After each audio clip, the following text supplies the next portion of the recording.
wala si Elias.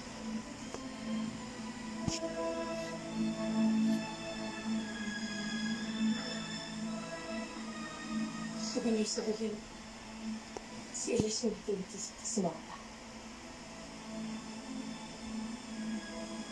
Si Elias na tiniligtas sa amin sa sunog. Kay Neneng. Sa mga tao sa Plongga.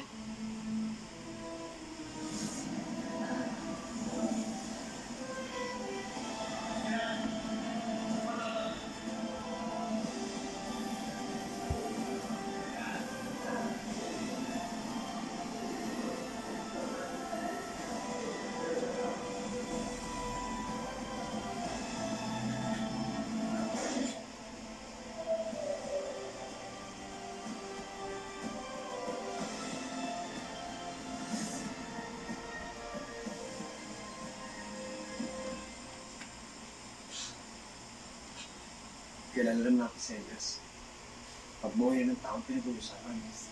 Lalo na pag malapit sa kanya talagang tutulungan niya. Sana natin siya dapat tulungan niya.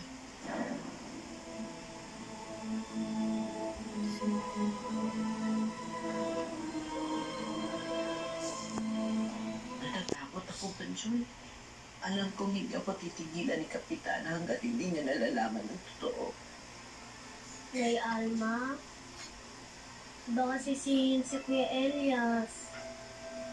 Baka magalit ang lahat ng tao sa kanya kapag nalaman nilang siya si Black Rider. At siya ang pinuntahan ng kalaban. Alam kong masamang magsinungaling pero sana hindi malaman ng lahat ng tao ang totoong pagkatao ni Elias. Kahit ako na lang sana saktan daw ang anak ko. Nay Alma, paano pa yung gagawin natin? Paano po tayo tutulong kay Kuya Elias? Hindi ko na alam, Bongjoy. Naguguluhan ako. Iniisip ko yung kapakanan ni Elias at ni Bani. Lahat yung mga tao pwedeng mapahamak. Cargo de konsensya ko yung mga tagapalakang pero hindi ko lang pwedeng ipagkanulo ang anak ko.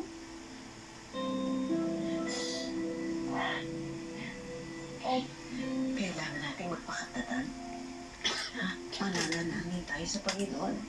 Humingi tayo ng lakas ng loob at sana iligtas niya Kuya Elias. Opo, at ipagdadasal ko din po si Mama na magkasama na po kami.